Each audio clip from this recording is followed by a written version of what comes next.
যাক বাবা, জ্ঞান ফিরেছে তাহলে।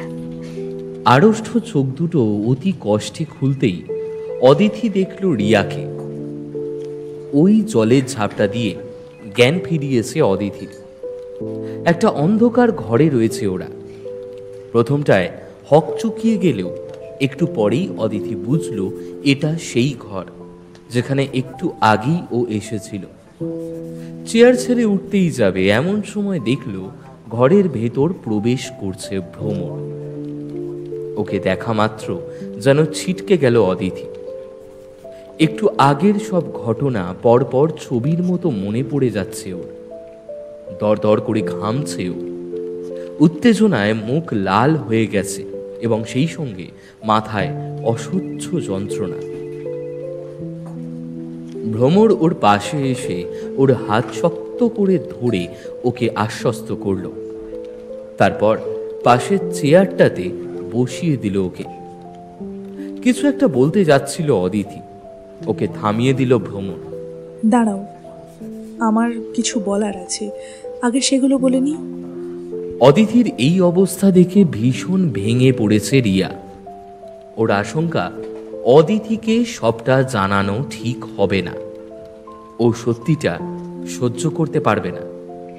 ভ্রমরকে তাই বাধা দিতে গেল, কিন্তু ভ্রমর এখন কারোর কথা শুনবে না। এতদিন ধরে বুকের উপর যে বোঝা ও বয়ে বেড়াচ্ছে তা ঝেড়ে ফেলার সময় এসেছে।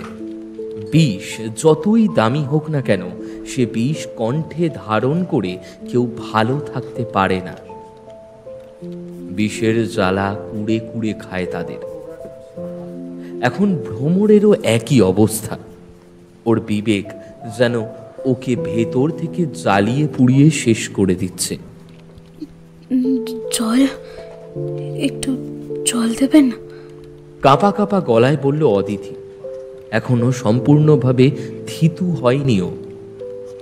ভ্রমর জলের বোতলটা এগিয়ে দিতেই অদিতি ঢকঢক করে কিছুটা জল খেয়ে খানিকটা সুস্থ বোধ করল।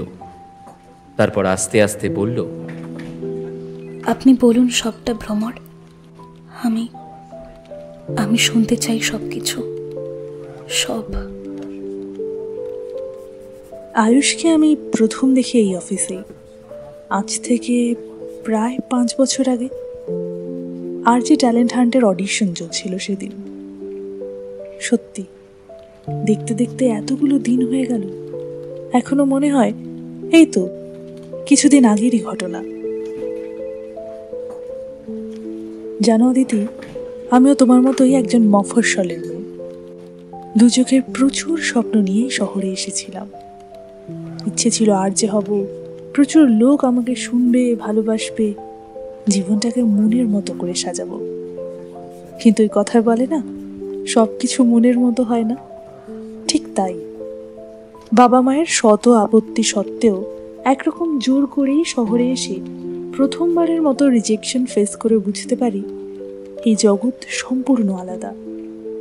চরম বাস্তবতার সম্মুখীন হয়ে বুঝতে পারি জীবনটা গোলাপ বেছানো রাস্তা নয়, বরং অতি দুর্গম। প্রতি পদক্ষেপেই মৃত্যু সমযন্ত্রণা। বিভিন্ন রেডিও স্টেশনে দিনের পর দিন অডিশন দিতে দিতে একটা সময় ধৈর্য হারিয়ে ফেলেছিলাম। মনে মনে ডিসাইড করি এটাই লাস্ট। সিলেকশন হলে থেকে যাব, নয়তো শেষ ট্রেন ধরে সোজা বাড়ি। আত্মবিশ্বাস যখন শেষ সীমায় এসে দাঁড়িয়েছে, তখন দেখলাম একটা অদ্ভুত ছেলেকে। আমার চেয়ে বয়সে বেশ কিছুটা ছোটই হবে। চোখে স্নিগ্ধ দীপ্তি আর মুখে অম্লান হাসি নিয়ে এসে অপেক্ষা করছে নিজের টার্নের জন্য, কখন তার ডাক পড়বে অডিশনের জন্য। আমরা বাকিরা যখন নিজেদের প্রিপেয়ার করছি, কিভাবে ডায়লগ বলবো ঠিক করছি, সেই ছেলেটা তখন সবার সঙ্গে ইয়ার্কি মেরে যাচ্ছে। সত্যি কথা বলতে প্রথম দেখাতে মনে হয়েছিল ছেলেটা বিশেষ কমের নয়। ভাড়ামো করে এন্টারটেইন করা আর সত্যিকারের ট্যালেন্টের পরিচয় দেওয়া, এই দুটো তো সমান নয়। কিন্তু ওর মধ্যে যেন কি যেন একটা মায়া ছিল। নিজে থেকেই আমার সঙ্গে গল্প করতে শুরু করে দিল। গল্প বলতে ও নিজের ব্যাপারেই বলছিল। কোইন্সিডেন্টলি জানতে পারলাম ও নিজেও মফস্বলের ছেলে, মধ্যবিত্ত বাবা মায়ের একমাত্র সন্তান। এই এত বড় শহরে কেউ ছিল না ছেলেটার, মাথা গোজার ঠাইটুকুও নয়। শুনে খুব খারাপ লাগছিল। মনে হলো আমার তো একই অবস্থা, তবু একটা থাকার জায়গা অন্তত আছে, ওর তো তাও নেই। কেন জানি না বেশ মায়া হলো ছেলেটাকে দেখে। আসলে নিজের ভাইয়ের কথা মনে পড়ছিল। তো আমি যে মেসে থাকতাম সেখানে তখনও কয়েকটা রুম খালি ছিল। সেটা ছেলেটাকে বলতেই ওর চোখে যেন আনন্দের ঝিলিক খেলে গেল। হাসি মুখেই অব্যক্ত কৃতজ্ঞতা জানিয়ে দিল সে। মনে মনে ভাবলাম, ওকে প্রথমটায় যতটা অপদার্থ ভাবছিলাম আসলে ততটা নয়। সহজ সরল, একটু ক্যাবলা, কিন্তু ভালো। যদিও আমার অবাক হওয়া তখনও বাকি ছিল। ইন্টারভিউ রুমে ডাক পড়তেই ভয়ে ভয়ে ভেতরে গেলাম। কিছুক্ষণ পর যখন বেরিয়েছি তখন বুঝতে বাকি থাকলো না যে এবারেও আমার সিলেকশন হবে না। তাও ফাইনাল অ্যানাউন্সমেন্টের জন্য অপেক্ষা করতেই হলো। আয়ুষের টার্ন আসতে ও আগের মতোই ডোন্ট কেয়ার অ্যাটিটিউড নিয়ে ভেতরে চলে গেল। আর তারপরে শুরু হলো বাবা আয়ুষের লীলা। ওর ভয়েস, ওর কথা বলার style, attitude, everything was just perfect. গোটা ইউনিটের প্রত্যেকে এক বাক্যে স্বীকার করে নিল he was the most talented candidate. অডিশনের পর্ব বেশ কিছুক্ষণ চলার পর শেষে সিলেক্টেড ক্যান্ডিডেটদের নাম জানানোর পালা এলো। যথারীতি লিস্টে আমার নাম ছিল না, কিন্তু সেই দুঃখ ছাপিয়ে গিয়েছিল আয়ুষের সিলেকশনের খুশিতে। সত্যি ও সবচেয়ে ডিজার্ভিং পারসন। জানো, আয়ুষ খবরটা পেয়ে সবার আগে ওর বাবা মাকে কল করেনি, ছুটে এসে আমার পায়ে হাত দিয়ে প্রণাম করেছিল। ছেলেটা সত্যিই আলাদা, একটু আত্মম্ভরিতা নেই ওর মধ্যে। এরপর শুরু হলো আর যে আয়ুষের পথ চলা। রেডিও লাইট তখন ওর মধ্যে খুঁজে পেয়েছে তাদের উজ্জ্বলতম নক্ষত্রকে। এদিকে আমিও পেলাম আমার ছোট ভাইকে। ঋণ হয়তো একবার শোধ করা যায়, কিন্তু আমার প্রতি ওর কৃতজ্ঞতা আয়ুষ বারবার শোধ করেছিল, তাও হাসি মুখে। ওর সুপারিশেই আমি চাকরিটা পাই। দিনগুলো খুব সুন্দর কাটছিল। আয়ুষ একটু একটু করে জনপ্রিয়তার শিখরে পদার্পণ করছিল। যদিও ওর কাছে এই জনপ্রিয়তার সংজ্ঞাটা একটু আলাদা। ও মানুষের সাথে থাকতে চাইতো, মানুষকে নিয়ে চলতে চাইতো। এলিট ক্লাস নয়, ওর পছন্দ ছিল খেটে খাওয়া সাধারণ মানুষ। আয়ুষ নিজেই একটু অন্যরকম ছিল, তাই হয়তো ওর প্রেফারেন্সটাও ছিল আর 5টা লোকের থেকেও আলাদা। ওর কাছে এটা ছিল স্বপ্নের মতো, আর সেই স্বপ্নকেই বাস্তবের রূপ দিতে আয়ুষ নিয়ে এলো একটা বড় চ্যালেঞ্জ। যারা সারাদিন রোদে জলে হাড় ভাঙা পরিশ্রম করে দুবেলা খাবার তুলে দেয় পরিবারের মুখে, দিন শেষে টলমল পায়ে বাড়ি ফেরা ক্লান্ত মানুষগুলোর খবর রাখে কজন? কজন জানতে চায় তাদের মনের কথা, তাদের সুখ দুঃখ চাওয়া পাওয়ার গল্প? আমরা হাত পেতে সুবিধা নিয়ে ওর থেকে বিনিময়ে কটা পয়সা ছুঁড়ে দিই, কিন্তু সব পাওনা গন্ডার হিসেব তো ওই তুচ্ছ কয়টা টাকায় হয় না। বঞ্চিত এই মানুষগুলো জানতে চায় না রাজনীতির কুটকাচালি বা রূপালী জগতের সেলেবদের বিলাসবহুল জীবনযাত্রা, কিংবা মিডিয়ার মুখপাত্র বুদ্ধিজীবীদের জ্ঞানের কচকচানি। আর এইসব অসংখ্য ব্রাত্য নট সো স্পেশাল মানুষগুলোর কথাই আয়ুষ তুলে ধরল বিশ্বের সামনে ওর রাত বাকি বাদ বাকির মাধ্যমে। আর অল্প সময়ের মধ্যেই সবাই ভালোবাসতে শুরু করলো আয়ুষকে, ওর কথা কি।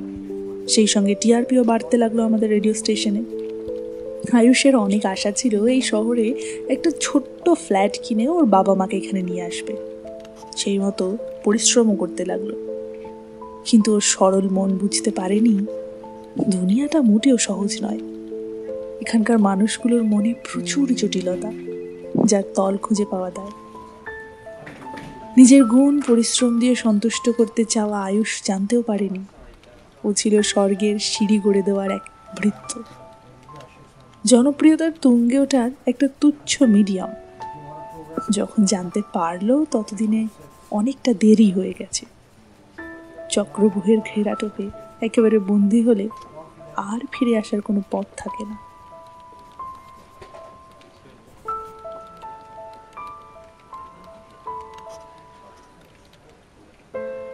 এক সমুদ্র ভালোবাসা তোমার নীলচে মদের গ্লাসে ছোঁয়ায় আলপিন, সহস্র টিমটিমে তারায় ঠাসা অচিন গ্যালাক্সি পাল গোছে চারকোল বোলায় আকাশে। ধ্রুব তারার থেকে কয়েকশো যোজন দূরে দাঁড়িয়ে থাকে সে সমস্ত আকাশটার প্রহরী হয়ে, যারে আমি স্বপ্নে দেখি, স্বপ্নে খুঁজি। অদিতি অন্যমনস্ক হয়ে জানলার দিকে তাকিয়েছিল। হঠাৎ চমকে ভ্রমরের দিকে ঘাড় ঘুরিয়ে বলল, এটা তো তোমার লেখা কবিতা। ভাবছো তো কোথা থেকে জানলাম? মানে মানে হ্যাঁ। শুধু এটা নাকি, দেখো তো এই কবিতাটা চিনতে পারো কিনা।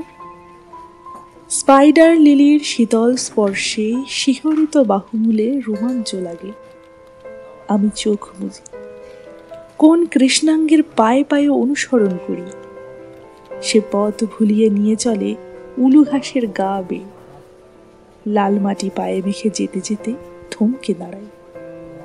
চেয়ে দেখি সোদা গন্ধ গায়ে মেখে শত সহস্র নক্ষত্রের উজ্জ্বল আলোকে দাঁড়িয়ে আছো তুমি।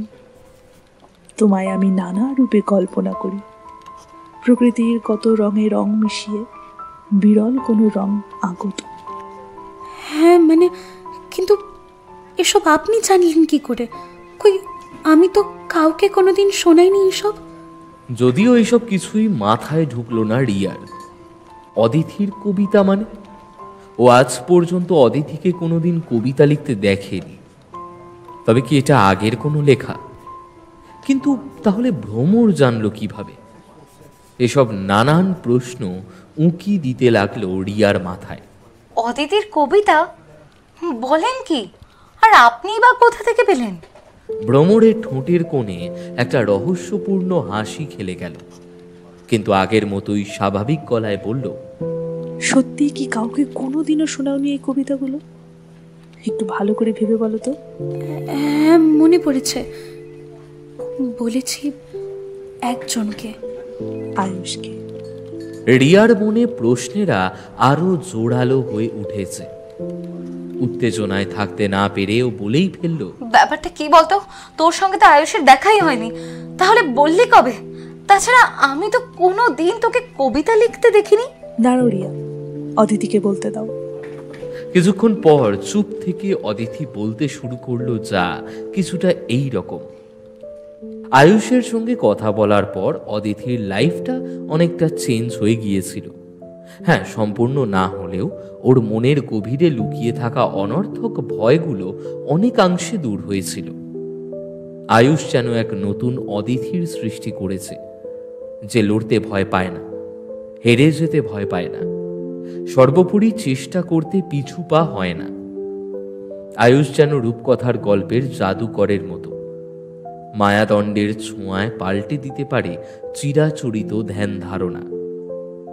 সত্যের আলোয় ভরিয়ে তোলে মনের অন্ধকার ঘুপচি, নিমেষের মধ্যে ধূলিসাৎ করে দেয় বিধিনিষেধের গোড়া প্রতীকরূপী অচল আয়তন।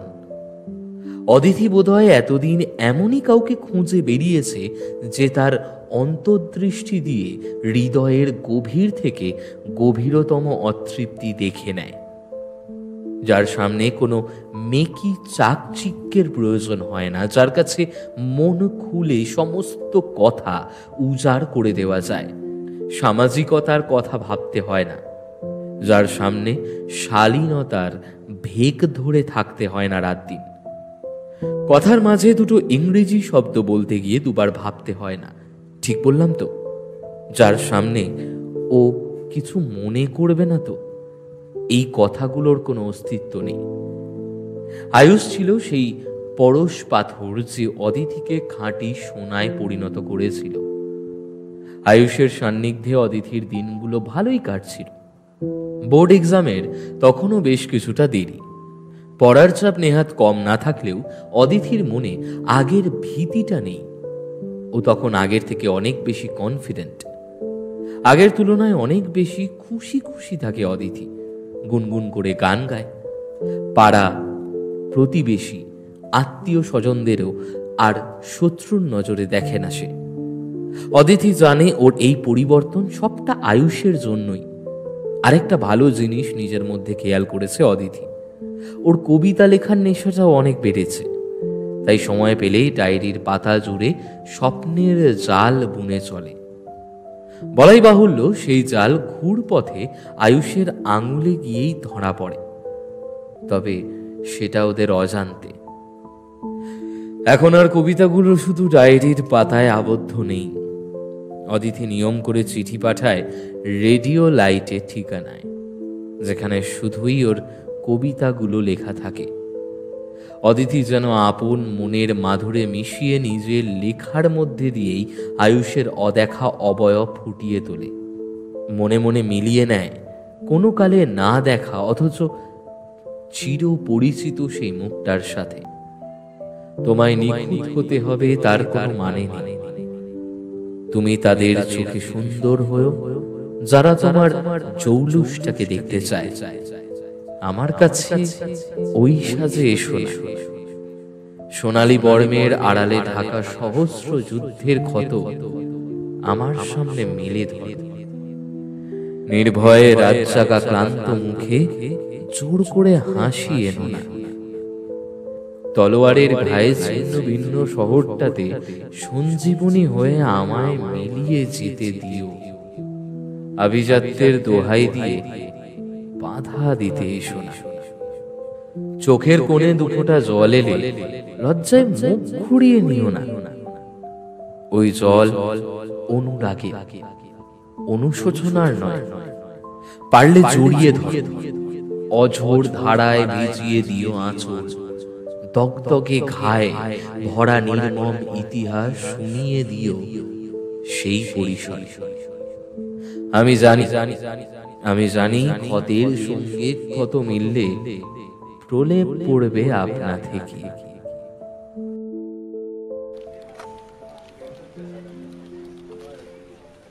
কিন্তু আমি তো প্রতিদিন রাত বাকি বাদ বাকি শুনতাম। কই আয়ুষকে তো কোনোদিনই কবিতাগুলো বলতে শুনিনি। ইভেন ওর সঙ্গে আমার যখন কথা হতো তখনও তো বলিনি কিছু।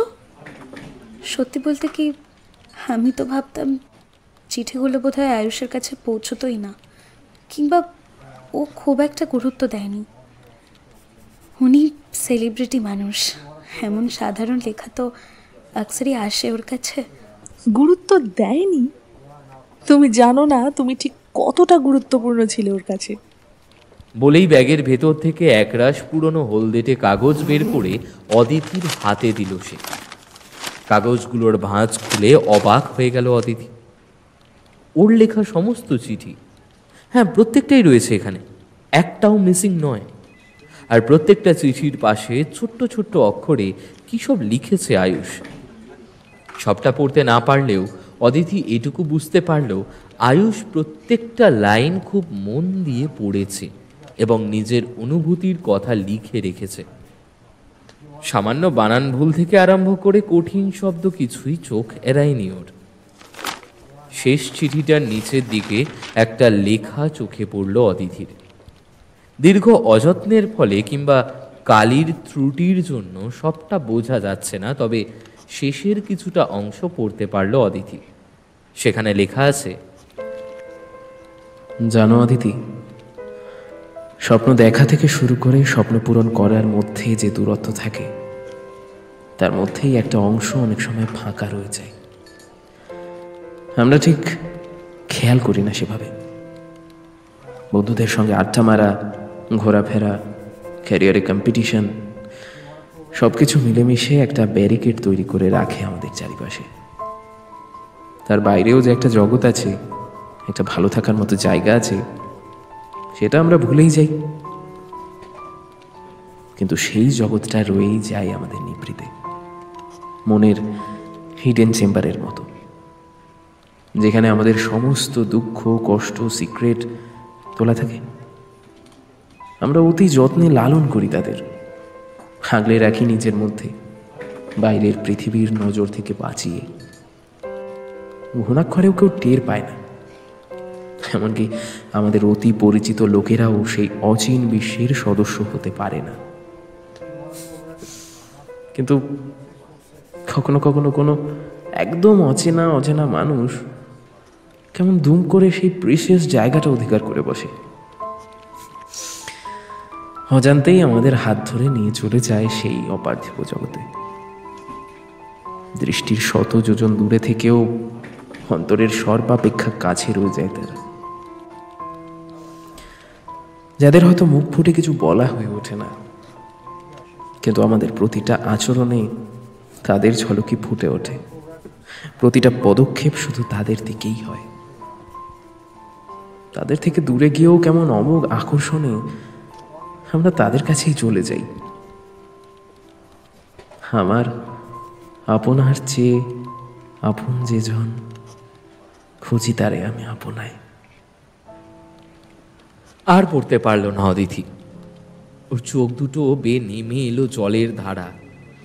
হাতের মুঠোয় তোমড়ানো মোচড়ানো কাগজটা দিয়ে মুখটা কিছুক্ষণ আড়াল করে রাখার বৃথা চেষ্টা চালিয়ে শেষটায় মুখ তুলল সে। তীক্ষ্ণ দৃষ্টি করে রাখল ভ্রমরের দিকে। তারপর ধরা গলায় বলল, যদি এতই ভালোবাসতো তাহলে কেন এভাবে হারিয়ে গেল? কেন এমন অসম্মানের মৃত্যু বেছে নিল? ও আমায় শিখিয়েছিল সুইসাইডটা লাস্ট অপশন নয়, তবে কেন নিজের বেলায় এভাবে হার মেনে নিল? এমন কি সমস্যা ছিল ওর যার কোনো সমাধান খুঁজে পায়নি? যে মানুষটা সবাইকে ভালো রাখার চেষ্টা করত, খুশি রাখার চেষ্টা করত, তার জীবনে কি এমন প্রবলেম ছিল? বলো আমায়, বলো। আমরা কেউ এভাবে দূর থেকে আয়ুষকে জাজ করতে পারি না অদিতি। হয়তো ও পরিস্থিতির শিকার। সেই মুহূর্তে দাঁড়িয়ে হয়তো আর কোনো অপশন ছিল না ওর হাতে। আমরা সবসময় লাইফকে একটা পার্টিকুলার পার্সপেক্টিভ থেকে দেখি, কিন্তু আরও একটা দিক থাকে লাইফের যেটা ইকুয়ালি ইম্পর্টেন্ট। বরং বলা ভালো, সেই দিকটাই হলো ধ্রুব সত্যের দিক। মানে শোনো তাহলে, আগেই বলেছি আয়ুষের রেডিও লাইটে জয়নিংয়ের কয়েক মাসের মধ্যেই এই রেডিও স্টেশন, যাকে বলে জনপ্রিয়তার একেবারে শীর্ষে পদার্পণ করে। আর ওর শো রাত বাকির তো কথাই নেই। স্বাভাবিকভাবেই ও বসের অত্যন্ত কাছের মানুষ হয়ে ওঠে। যে কোনো গুরুত্বপূর্ণ ইভেন্ট সঞ্চালনা থেকে আরম্ভ করে টক শো, আরও নানা অনুষ্ঠানের দায়িত্বই ওর কাঁধে থাকত। আয়ুষের মতো এমন কাজ পাগল ছেলে আমি আর দুটো দেখিনি। কাজের সময় নিজের দিকে প্রায় নজরই দিত না ও। ওর নিষ্ঠা অধ্যাবসায় সবটাই সঁপে দিয়েছিল কাজের প্রতি। আর হয়তো সেটাই ওর সব থেকে বড় ভুল ছিল। এরই মধ্যে ঘটে যায় সেই দুর্যোগ। সেবার একটা বড় মিউজিক্যাল ইভেন্ট সঞ্চালনার দায়িত্ব এসে পড়ে আমাদের রেডিও লাইটের ওপর। স্বাভাবিকভাবেই আয়ুষ ছিল মেইন হোস্ট। আমরা বাকিরাও ছোট বড় নানান দায়িত্বে ছিলাম। কাজের সাংঘাতিক প্রেশারে নাওয়া খাওয়া প্রায় ভুলতে বসেছি। যাই হোক, ইভেন্টটা মোটের ওপর ভালোই মিটিয়ে আমরা মেসে ফিরব এমন সময় দেখি আয়ুষ কোথাও নেই।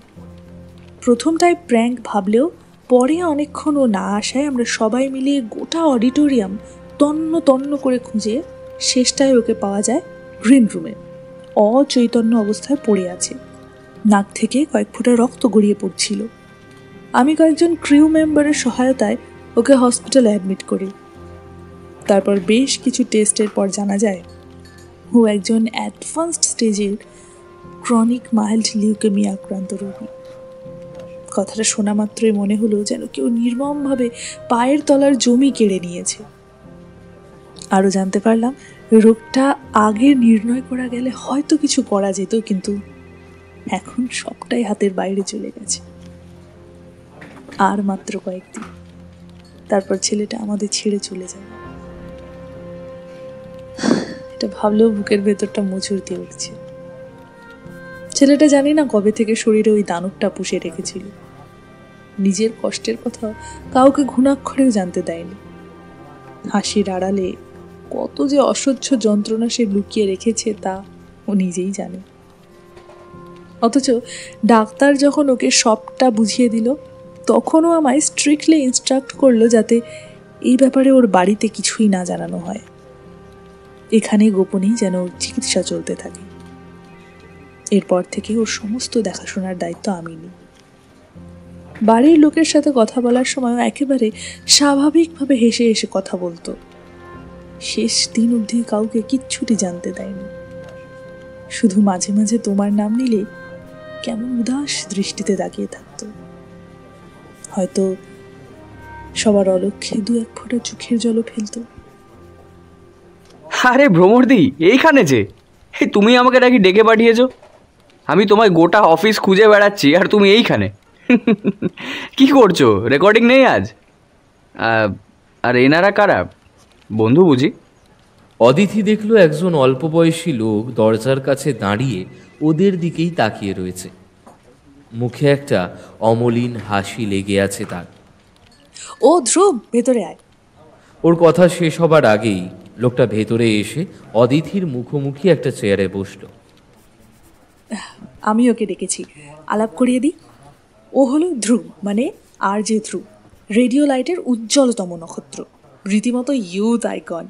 আর ধ্রুব এরা হলো অনুসুয়া গুহ আর অদিতি ভট্টাচার্য, বলতে পারিস আমার নতুন বন্ধু, যদিও অদিতির আর একটা পরিচয় আছে, ও আয়ুষের গার্লফ্রেন্ড। হঠাৎ যেন একটা চমক খেলে গেল ধ্রুবর চোখে মুখে। খুব সাবধানে ধ্রুব সেটা লুকানোর চেষ্টা করলেও অদিতির দৃষ্টি এড়ালো না। অদিতি ওকে সরাসরি প্রশ্ন করে বসল, কিছু হয়েছে? মনে হলো আপনি আয়ুষের নামটা ঠিক এক্সপেক্ট করছিলেন না। না না, মানে তেমন কিছু নয়। আসলে আমার একটু কাজ আছে, আজ বরং উঠি ভ্রমরদি। Excuse me. না ধ্রুব, তুই এখন কোথাও যেতে পারবি না। আয়ুষকে নিয়ে যত মিস্ট্রি রয়ে গেছে তাতে এবার জবনিকা টানার সময় এসে গেছে, আর সেই কাজটা তুই আর আমি ছাড়া কেউ করতে পারবে না। দেখ, এই মেয়েটাকে অনেকখানি আশা নিয়ে এসেছে এখানে। আয়ুষের ব্যাপারে সব কিছু জানার অধিকার আছে ওর, অ্যাটলিস্ট ওর জন্য সবটা বল। ধ্রুব হতবম্বের মতো বেশ কিছুক্ষণ চুপ করে বসে থাকার পর অবশেষে বলতে আরম্ভ করল,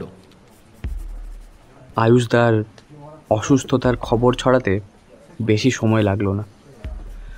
যদিও ভ্রমরদি যথেষ্টই চেষ্টা করেছিল, তবুও শাক দিয়ে কি আর মাছ ঢাকা যায়?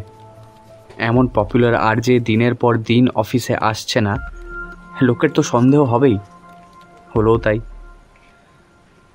বসের কানে খবর পৌঁছতেই তিনি ভ্রমরদির উপর রীতিমতো চাপ দিতে লাগলেন। আর চাপের মুখে পড়ে একটা সময় ওকে সবটাই কবুল করতে হলো। দিদি ভেবেছিল হয়তো এটাই আয়ুষদার জন্য ভালো হবে। বস সব কিছু জানলে নিশ্চয়ই সিচুয়েশনটা বুঝে ওর ভালোর কথা ভেবেই একটা ডিসিশন নেবেন, কিন্তু বসের মাথায় তখন অত্যন্ত কুটিল একটা ষড়যন্ত্র ধাপে ধাপে তৈরি হচ্ছিল, যদিও তার কিছুই ওনার মুখ দেখে আন্দাজ করা যায় না। সেদিন অফিস ওভার হওয়ার পর আমরা যে যার মতো বেরিয়েই যাচ্ছিলাম, এমন সময় হঠাৎ বস পিছু ডাকলেন। ওনার কেবিনে গিয়ে দেখি দুহাত মুখের সামনে জড়ো করে বেশ গম্ভীরভাবে উনি বসে আছেন।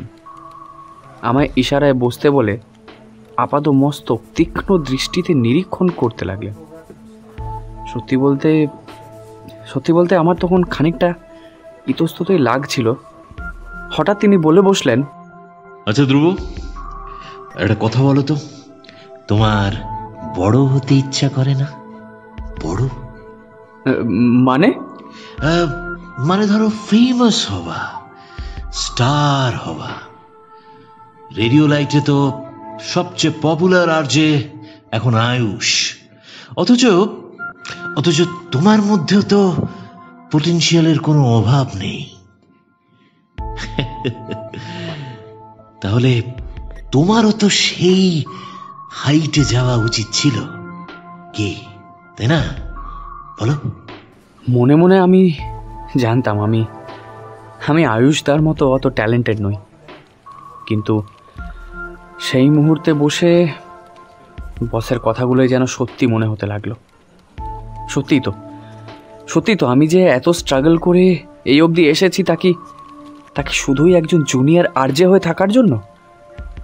বস তখনও কথা বলেই চলেছেন, শিকারী মাকড়সার মতো কথার জাল বিছিয়ে আমায় আস্তে আস্তে আষ্টে পৃষ্ঠে জড়িয়ে ফেলছেন। আমিও কেমন অমোঘ আকর্ষণে সেই দিকেই এগিয়ে চলেছি। একরকম জেদ চেপে বসলো মাথায় আমার। আমাকে রেডিও লাইটের মোস্ট পপুলার আরজে হতেই হবে। আয়ুষ নয়, লোকে ধ্রুবর নাম মনে রাখবে, আরজে ধ্রুব। কে জানতো নাম কামানোর লোভই আমার নাম কেড়ে নিতে চলেছে চিরতরে। রিয়া অধৈর্য হয়ে পড়েছে এতক্ষণে, উত্তেজিত গলায় বলল, তারপর কি হলো? থামলেন কেন এরকম মাঝপথে? আচ্ছা দাঁড়াও, বাকিটা আমিই বলছি। বেশ কিছুদিন ট্রিটমেন্ট চলার পর আয়ুষ একটু একটু করে সুস্থ বোধ করছিল। ডাক্তারের পরামর্শ মেনে আমি মাঝে মধ্যেই ওকে এদিক সেদিক থেকে ঘুরিয়ে আনতাম। তবে ওর মন সর্বক্ষণই রেডিও লাইটের অফিসেই পড়ে থাকতো। এখানে কে কি করছে, ওর কথা বলছে কি না, আমার শো কেমন চলছে। আমি মেসে ফিরলেই এমন হাজারটা প্রশ্ন করে কান জ্বালাপালা করে দিত। পাগল ছেলে একটা। আমি বুঝতে পারছিলাম আয়ুষের মতো প্যাশনেট ছেলেকে কিছুতেই অসুস্থতার দোহাই দিয়ে বেশি দিন ঘরে আটকে রাখা যায় না। হলেও তাই। একদিন ও আমার কাছে জেদ করে বসলো ওকে অফিসে নিয়ে আসতেই হবে। আমি অনেকবার ওকে বোঝানোর চেষ্টা করেছিলাম অফিসে যে কি ভয়ঙ্কর সত্যি ওর জন্য অপেক্ষা করছে তা যদিও জানতো। লোভ, হিংসে, স্বার্থপরতার যে কদর্য রূপ ছেলেটা দেখতে চলেছে সেটা যে কি ভীষণ হৃদয় বিদারক ওর জন্য আজ ভাবলেও আমার অনুতাপ হয়। মনে হয় কেন শুনলাম ওর কথা, কেন নিয়ে এলাম এই মুখোশধারীদের রঙ্গমঞ্চে ঘৃণ্য ষড়যন্ত্রের শিকার হতে। কিন্তু বিশ্বাস করো অদিতি, আমি নিরুপায় ছিলাম। আয়ুষ আমায় বলেছিল, ধরে নাও এটাই আমার শেষ ইচ্ছা ভ্রমরদি, আমি তো আর কিছুদিন পর মরেই যাব। তার আগে একটিবারের জন্য অফিসের সবার সঙ্গে দেখা করতে চাই।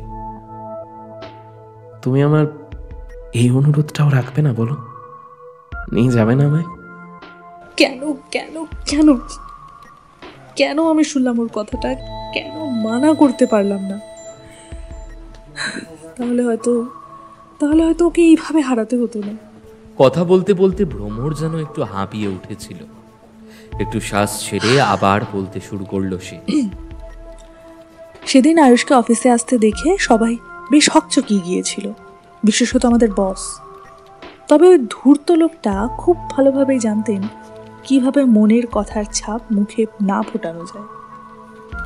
যদিও এইসব কুটিলতা আয়ুষের বোঝার কথা নয়, ও বারবার বসকে অনুরোধ জানায় একটিবারের জন্য ওকে নিজের কেবিনে যেতে যেন অ্যালাউ করেন। স্বাভাবিকভাবেই বস তাতে রাজি হননি। তবুও আয়ুষ ক্রমাগত রিকোয়েস্ট করতে থাকে। ওর অবস্থা দেখে অফিসের প্রতিটা স্টাফ কষ্ট পেলেও বসের নির্দয় হৃদয় অবিচলিতই থাকে। তিনি ওই মৃত্যু পথযাত্রী ছেলেটাকে অপমান করতেও পিছু পা হননি। এরপর আমরা এক প্রকার ব্যর্থ মনোরথ হয়েই ফিরে আসছিলাম। হঠাৎ কানে এলো আয়ুষের গলা, তাও ওর কেবিন থেকে। ঘটনার আকস্মিকতায় আয়ুষ হতভম্বের মতো থমকে গেল। এটা কিভাবে সম্ভব? ও নিজে বেসমেন্টে আছে, তাহলে ওর গলার আওয়াজ কিভাবে কেবিনের ভেতর থেকে আসতে পারে? এরপর আর আটকে রাখা গেল না আয়ুষকে। ও প্রায় জোর করেই কেবিনের ভেতরে ঢোকার চেষ্টা করতে লাগলো। বসের বাধা দেওয়ার চেষ্টা, এমনকি সিকিউরিটি গার্ড ডাকার ধমকেও কোনো কাজ হলো না। আয়ুষ একটা অমঙ্গলের আভাস পেয়ে একেবারে অপ্রতিরোধ হয়ে উঠেছিল। যেমন অন্যায় দেখলে আপাত নিরীহ মানুষও নিজের সত্তার বাইরে গিয়ে দূর দমনীয় হয়ে ওঠে, ঠিক তেমন। তবে এখানেই চমকের শেষ নয়। এরপর আরও কিছু দেখা বাকি ছিল আয়ুষের, আরো ভয়ঙ্কর কিছু। দরজার পাল্লা সামান্য খোলাই ছিল, সেখান থেকে ভেসে আসছিল আয়ুষের কণ্ঠ। তবে সেটা আয়ুষের নয়, ধ্রুবর। তো বন্ধুরা, আমি আর যে আয়ুষ, আর তোমরা শুনছো রাত বাকি বাদ বাকি, only on radio light 93.6 FM।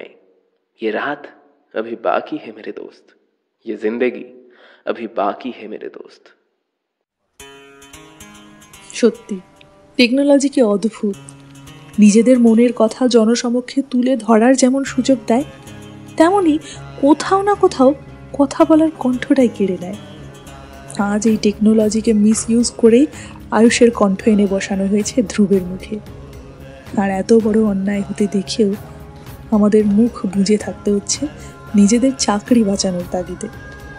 যাই হোক, এরপর বিস্ফারিত চোখে আয়ুষ কিছুক্ষণ চেয়ে রইল ধ্রুবের দিকে, নিজের ব্যবহারের চেয়ার, প্রাণের চেয়েও প্রিয় মাইক্রোফোনটার দিকে, যা একদিন ওর ছিল, আজ সেসবে অন্য কারো, এমনকি ওর কণ্ঠটাও। আয়ুষের মুখ দিয়ে একটা কথাও বেরোলো না, শুধু দু চোখ পেয়ে নেমে এলো জলের ধারা। বস ওর কাঁধে হাত রেখে সান্ত্বনার সুরে অনেক কিছুই বলে গেলেন, এমনকি নির্লজ্জের মতো কম্পেনসেট করার কথাও বললেন, যদিও তার কিছুই আয়ুষের কানে ঢুকলো না। মাথা নিচু করে বেরিয়ে গেল অফিস থেকে। জ্বললো বাড়ি ভাঙলো বুক, রাজার মুকুট রাজার সাজ, অন্য কেউ তা পড়বে আজ। এক পুরনো মসজিদে গান ধরেছে মুর্শিদে, এক পুরনো মসজিদে গান ধরেছে মুর্শিদে। অন্য একটা কেবিন থেকে ভেসে আসা গানে ওদের চারজনের সম্বিত ফিরে এলো। কি অদ্ভুত না, গানের কথার সঙ্গে আয়ুষের জীবনটাও কেমন মিলে যাচ্ছে। সেদিন একটা কথাও বলেনি আয়ুষ, এমনকি কিছু খায়নি পর্যন্ত। সারাটা দিন কেমন থম মেরে বসেছিল। ওর ভেতর যে কি দাবানল জ্বলছিল সেটা জানতে পারলে আমি কিছুতেই ওকে চোখের আড়াল করতাম না, বিশ্বাস করো। কিন্তু নিয়তিকে কে খণ্ডাতে পারে? মাঝরাতে কাউকে কিছু না বলেই মেস থেকে বেরিয়ে যায় আয়ুষ। আর তার পরের ঘটনা তো তোমরা জানো। পরদিন সকালে পুলিশ যখন ওর বডিটা জল থেকে তোলে, তখন ওর মুখের দিকে তাকানো যাচ্ছিল না। কোথায় আয়ুষের লাবণ্য, ওর সরল নিষ্পাপ হাসি, সব উধাও, যেন অতল জলের গভীরে সমাধি নিয়েছে। পুলিশের তরফ থেকে আয়ুষের গ্রামের বাড়িতে খবর দিয়ে ওর বাবা মাকে আনা হয়। সদ্য মৃত ছেলের দেহ আঁকড়ে বৃদ্ধ অসহায় বাবা মায়ের বিলাপ যে কি মর্মবেদী, তা কেবল প্রত্যক্ষদর্শীরাই বলতে পারবে। সেখানে বাকি অফিস কলিগদের সঙ্গে বস উপস্থিত ছিলেন। যেন লোকটার ওই লোক দেখানো কুমিরের কান্না আর সহ্য করতে পারছিলাম না। সেদিনই হায়ার অথরিটির কাছে জানাই পুরো বিষয়টা। তারপর বেশ কিছুদিন ইনভেস্টিগেশন চলার পর আর সমস্ত প্রমাণ পেশ করার পর লোকটার প্রাপ্য শাস্তি হিসেবে সাসপেন্ড করা হয়। কিন্তু এটা তো হওয়ার কথা ছিল না আয়ুষের সঙ্গে। ওর প্যাশন, ওর কাজের প্রতি নিষ্ঠা, রেডিও লাইটের জন্য ভালোবাসার কি দাম পেল ছেলেটা। এই অবহেলা, এই নির্মম মৃত্যুই কি ওর প্রাপ্য ছিল? না, ছিল না। আয়ুষের পপুলারিটি ওর নিজের অর্জন করা, কেউ এমনি এমনি হাতে তুলে দেয়নি। তাহলে সেটা কেউ অন্যায়ভাবে কেড়ে নিতে পারবে না, পারেও না। কি বলিস ধ্রুব? আর লজ্জা দিও না ভ্রমরদি, আমি এমনিতেই যথেষ্ট অনুতপ্ত। বসের কথাগুলো শুনে ওই দিন ওই মুহূর্তে আমার মাথা ঘুরে গিয়েছিল। লোভে পেয়ে বসেছিল আমায়, বড় হবার লোভ। আর সেই লোভের বশবর্তী হয়ে আমি অন্যায়ের সঙ্গে আপোষ করেছি, অন্যায়কে প্রশ্রয় দিয়েছি। আমার কৃতকর্মের জন্য আমি সত্যি লজ্জিত ভ্রমরদি। পারলে ক্ষমা করো আমায়। আয়ুষ তার ভয়েস না, ও নিজেই এই রেডিও লাইটের প্রাণভোমরা ছিল। আমরা ওর ভয়েসটা চুরি করতে পারলেও ওর আদব কায়দা, বাচনভঙ্গি, ব্যক্তিত্ব, এমনকি ওর ভেতরকার ভালো মানুষইটা চুরি করতে পারিনি। কারণ ওটা ওর নিজস্বতা, ওর অন্তর্নিহিত সত্তা। আয়ুষদার সঙ্গে বিশ্বাসঘাতকতা করে বাদ বাকির দায়িত্ব আমি নিলেও তা সামলাতে আমি পারিনি। সে যোগ্যতাই আমার ছিল না কোনোদিন, তা শুধুমাত্র আয়ুষদারই ছিল। মানুষের সঙ্গে মিশতে হলে তাদেরই একজন হয়ে উঠতে হয়, নিঃস্বার্থভাবে ভালোবাসতে হয়, যেটা ও পারত। মানুষ তাই ওকে আপন করে নিতে পেরেছিল। তাই আয়ুষবিহীন রাত বাকি বাদ বাকি ওরা মেনে নিতে পারেনি। বসের আর আয়ুষদার নাম ভাঙিয়ে খাওয়া হলো না। তারপর ওর সুইসাইড কেসটা জানাজানি হতেই আরও শোরগোল পড়ে গেল। অগত্যা আমাদের কোনো রকম আগাম সূচনা না দিয়েই তড়িঘড়ি শো বন্ধ করে দিতে হলো। কিন্তু একটা জিনিস এখনো ঠিক বুঝলাম না, মানে অ্যাকর্ডিং টু ইউ আয়ুষ আজ থেকে প্রায় 3-4 মাস আগে সুইসাইড করেছে, নিউজ পেপারেও তাই লেখা। তাহলে অদিতি গত পরশু যাকে ব্রিজ থেকে ঝাঁপ দিতে দেখেছিল সে কে? সে আয়ুষ। শুধু তাই নয়, সেদিন রাতে হস্টেলের ছাদে যে এসেছিল, এমনকি ওই যে লোকাল গুন্ডাদের শায়েস্তা করেছিল, সেও আয়ুষই। কিন্তু তা কি করে সম্ভব? অসম্ভব তো নয়। কতটুকুই বা আমরা জানি এই নশ্বর জগতের। প্যারাসাইকোলজি অনুযায়ী কোনো মানুষের মর্মান্তিকভাবে মৃত্যু হলে অনেক সময় আত্মা মুক্তি পায় না, বরং সেই টাইম লুপের মধ্যেই আটকা পড়ে যায়। আর কিছু সময়ের ডিউরেশনে তার সঙ্গে ঘটে যাওয়া সেই মর্মান্তিক ঘটনার পুনরাবৃত্তি করতে থাকে, অর্থাৎ তারা বারংবার একইভাবে মৃত্যুবরণ করে। আমি সঠিক না জানলেও অনুমান করতে পারি আয়ুষের সাথেও এমন কিছুই হয়েছে। আয়ুষ বহুদিন আগে মারা গিয়েছিল, কিন্তু ও সম্পূর্ণ ঘটনাটা অদিতির সামনে রিলের মতো পুনরায় ঘটিয়েছিল, কারণ ও নিজের মৃত্যুটা অদিতিকে স্বচক্ষে দেখাতে চেয়েছিল, যাতে অদিতি ওকে চিরতরে মন থেকে মুছে ফেলে। ওর জীবনে আয়ুষ যাতে একটা অতীতের স্মৃতি হয়েই থেকে যায়। অদিতির বর্তমান এবং ভবিষ্যতে আর যেন আয়ুষের কোনো প্রভাব না থাকে। কিন্তু কেন? ও কেন চায় যে আমি ওকে ভুলে চাই? সেটাও কি তোমাকে বুঝিয়ে বলতে হবে অদিতি? তুমি জানো না আয়ুষ ঠিক কতটা ভালোবাসতো তোমায়? তুমি নিজেও তো ঠিক ততটাই ভালোবেসেছো ওকে। ও কিছুতেই এটা মেনে নিতে পারেনি যে তুমি অতীত আঁকড়ে পড়ে থাকো। আয়ুষের ভালোবাসা জোর করতে জানে না, শুধু ছেড়ে দিতে, মুক্ত করতে জানে। তাই যদি হয় তাহলে কেন ফিরে আসে আমার জীবনে বারবার? কেন বাঁচালো ওই খারাপ লোকগুলোর হাত থেকে? কেন বিপদের সময় পাশে পাই ওকে? কেন কেন বলতে পারবেন? কেন? এর উত্তর যদিও কাউকেই দিতে হলো না। অদিতি নিজেই হাও মাও করে কান্নায় ভেসে পড়ল। যেন বর্ষার জমাট কালো মেঘ প্রবল বেগে বৃষ্টি হয়ে আছড়ে পড়ছে পৃথিবীর বুকে। আয়ুষ সবচেয়ে বেশি তোমাকে ভালোবেসেছে অদিতি, তাই দেখো কেমন সুন্দর একটা বন্ধনে জড়িয়ে আছে তোমার সঙ্গে। জন্ম মৃত্যুর গণ্ডিও এর কাছে তুচ্ছ। আয়ুষ কখনোই তোমার থেকে দূরে যায়নি, ও পারবেও না। এই অমোঘ বন্ধন ছিন্ন করা কারোর পক্ষেই সম্ভব নয়। এই মহাবিশ্বের প্রতিটা কণায় পঞ্চভূতে বিলীন হয়েও তোমার সঙ্গে চিরকাল জুড়ে থাকবে। তুমি হয়তো হাত বাড়ালে ইন্দ্রিয়ের মাধ্যমে ওকে ছুঁতে পারবে না, কিন্তু প্রতিটা মন খারাপের রাতে চোখ বুঝলে ওর স্পর্শ পাবে তোমার অন্তরের গভীরতম স্থানে। তোমার অনুভূতিতেও মিশে থাকবে আজীবন। আয়ুষ যে আমাদের মধ্যেই কোথাও আছে সে কথা আমার ইনটিউশন আমাকে আগেই জানান দিয়েছিল।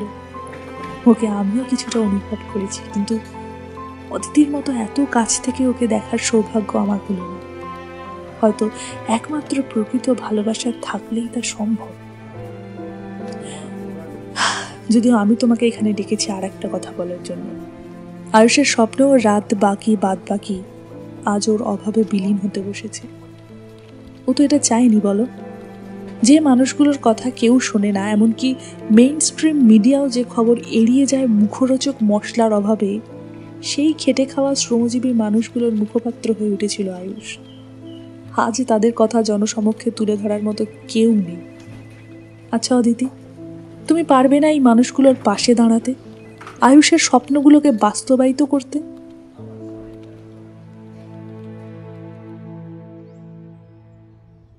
দুপুর গড়িয়ে প্রায় বিকেল হতে চলেছে। সূর্যের কমলা আভা আমগাছটার পাতাগুলোর ফাঁক থেকে দু একবার ঝিলিক দিয়ে অন্তিম বিদায় জানালো। সেই সঙ্গে এক ঝাঁক পরিযায়ী পাখির দল তাদের বাসার সন্ধানে উঁচু বাড়িগুলোর মাথা ছুঁয়ে উড়ে গেল। অদিতি আর রিয়া এখন টোটোতে। অদিতি ব্রিজের ওপর দিয়ে যেতে যেতে নিচ দিয়ে বয়ে চলা নদীটার দিকে একবার অন্যমনস্কভাবে আর চোখে দেখে নিল। ওর মনে এখন চলছে ভ্রমরের বলা কথাগুলো, বিশেষত ওর বলা শেষ কথাটা। সিঁড়ি দিয়ে নামতে নামতে ওকে ধীর গলায় ভ্রমর বলেছিল, অদিতি, পারলে আমার কথাটা একবার ভেবে দেখো কেমন। তোমার কবিতা যেমন আয়ুষ আর তোমার মধ্যে একটা যোগসূত্র স্থাপন করেছিল, তেমনি তোমার কথা হয়তো প্রাণ দেবে আয়ুষের স্বপ্নকে। তোমার মধ্য দিয়ে হয়তো বেঁচে উঠবে এই রেডিও স্টেশনের অন্দরমহলে।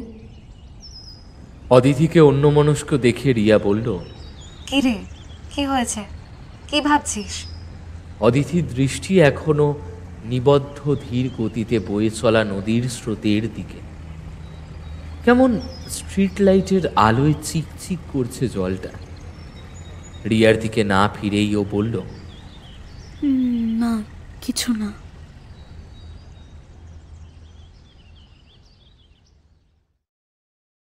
এর বছর দুয়েক পর। জানি দেখা হবে।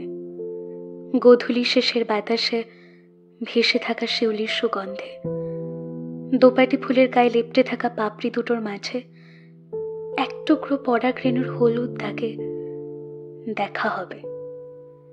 নিশীথ তাপসী চোখের অবিরাম তারা গুনে চলার অস্থিরতায়, স্বরলিপির অজানা সরগমে কোমল গান্ধার রাগে দেখা হবে। এই কথাটাই আমার স্বপ্নালু চোখে বয়ে আনে তোমায় দেখতে পাওয়ার ছোঁয়ার সেই পবিত্রতম অনুভূতি। সময়ের অঙ্কে কিংবা কোরা সাহিত্যে তা বোঝানো যাবে না। এই না দেখা অপেক্ষার মধ্যেই তোমাকে পাই আমি, সঙ্গে অনাবিল শান্তি। হয়তো সেই শান্তি হাত বদলে পৌঁছে যায় তোমার কাছে। এই যাত্রাটাকে আমি ভালোবাসি। এই তোমাকে না দেখেও সর্বক্ষণ ভ্রু পল্লবে রেখে দেওয়ার সুখ আমি পাই। জগতের সমস্ত দুঃখ সেই অপার্থিব সুখ কেড়ে নিতে পারবে না। বিশ্বাস করো, পারবে না। আচ্ছা, ভালোবাসায় কি শেষ পরিণতি বলে কিছু হয়? না, হয় না। ভালোবাসা নিজেই একটা জার্নি, যেখানে প্রতিটা মুহূর্ত এক একটা ছোট ছোট আবেগ, অনুভূতি সমান গুরুত্বপূর্ণ। পরম যত্নে তিলে তিলে গড়ে তোলা হয় একটা সম্পর্ককে, রক্ষা করা হয় প্রাণ দিয়ে। তবে এই জার্নি শেষ কোথায়? উত্তর কোথাও না। কিছুটা ইনফিনিটি সাইনের মতো। দূরে চলে যাওয়া মানেই হারিয়ে যাওয়া নয়, বরং একটা অবিচ্ছেদ্য বন্ধনে জড়িয়ে রাখা নিজেদের। এমনই কিছু মহাজাগতিক প্রেমের সাক্ষী থাকুন গানের মধ্যে দিয়ে। আশা করি সব ভালোবাসাগুলোই এইভাবে জড়িয়ে ঝাপটে থাকুক আজীবন। ঘুম পড়ি নেমে আসুক সুখের চাদরে। শুনতে থাকুন পরবর্তী গান, চলো দিলদার চলো চাঁদকে পার চলো। আমি আরজে অদিতি, আর আপনারা শুনছেন রাত বাকি বাদ বাকি, only on radio light 93.6 FM में। ये रात अभी बाकी है मेरे दोस्त, ये जिंदगी अभी बाकी है मेरे दोस्त। शुभ रात्रि सकलके। चलो दिलदार चलो चांद के पार चलो, हम है तैयार चलो, चलो दिलदार चलो। গানটা চালিয়ে দিয়ে কেবিনের বাইরে এলো অদিতি। ভেতরের গুমোট পরিবেশে দম বন্ধ হয়ে আসছে ওর। ঘড়ির কাঁটা তখন রাত 1টা ছুঁই ছুঁই। আজকের মতো ওর কাজ এখানেই শেষ। এখন শুধু গানগুলো পরপর বাজতে থাকবে দু একজন হাতে গোনা রাত জাগা শ্রোতার মনোরঞ্জনের জন্য। বাইরের করিডোর প্রায় ফাঁকা। এ সময় যদিও গার্ড আর ও ছাড়া কেউ থাকে না এখানে। অদিতি ধীর পায়ে সিঁড়ি বেয়ে ছাদে চলে এলো। একেবারে থমথমে পরিবেশ, দলা পাকানো অন্ধকার ঠিক ঠিক করছে চারিদিকে। অদিতি রেলিংয়ের দিকে এগিয়ে গেল, তারপর পায়ের জুতোটা খুলে উঠে পড়ল রেলিংটার ওপর। ধীরে ধীরে চোখ বন্ধ করে হাত দুটো ডানার মতো শূন্যে মেলে ধরল, ঠিক আয়ুষের মতো। তবে আয়ুষের মতো ঝাঁপ দিল না, বরং বুক ভরে নিঃশ্বাস নিল। তারপর চিৎকার করে বলে উঠল আকাশের দিকে চেয়ে, I love you, Ayush. I love you, Ayush. I love you, Ayush. ওর আওয়াজ 3 বার প্রতিধ্বনিত হয়ে ফিরে এলো, যদিও অদিতি বাদে আর কেউ শুনল না সেটা। দূরের আকাশের অজস্র মিটি মিটি তারার দিকে চেয়ে একটা দীর্ঘশ্বাস ফেলল অদিতি। তবে এই দীর্ঘশ্বাস সম্পূর্ণ হতাশার নয়, আয়ুষের স্বপ্ন পূরণের।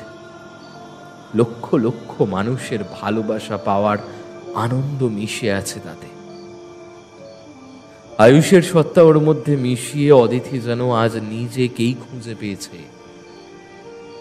রেলিংয়ের ওপর বসে পড়ে অদিতি, পা দুটো শূন্যে ঝুলিয়ে রেখে উদাস দৃষ্টিতে চেয়ে রইল তারাগুলোর দিকে, যেন একরাশ জোনাকি ওদের চারিদিক থেকে ঘিরে রয়েছে।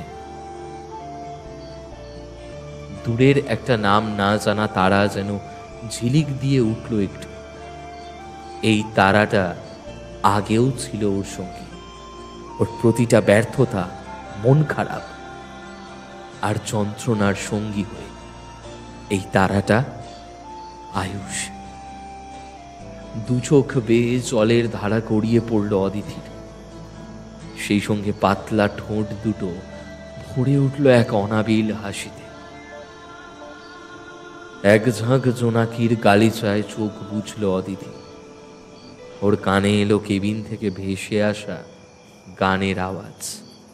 দেখো আলো আলো আকাশ, দেখো আকাশ তারায় ভরা, দেখো যাওয়ার পথের পাশে ছোটে হাওয়া পাগল পারা, এত আনন্দ আয়োজন সবই বৃথা আমায় ছাড়া ছাড়া ছাড়া। ভরে থাকুক আমার মুঠো, দুই চোখে থাকুক ধারা, এলো সময় রাজার মতো, হলো কাজের হিসেব সারা সারা সারা। বলে আয় রে ছুটে আয় রে তোরা, হেথা নাই কো মৃত্যু নাই কো জরা। বলে আয় রে ছুটে আয় রে তোরা, হেথা নাই কো মৃত্যু নাই কো জরা।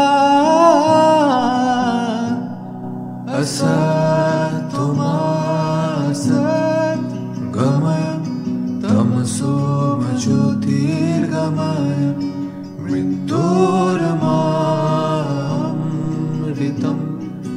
गमय शान्ति शान्ति ओम शान्ति ओम शान्ति ओम हरि ओम तत्सत्।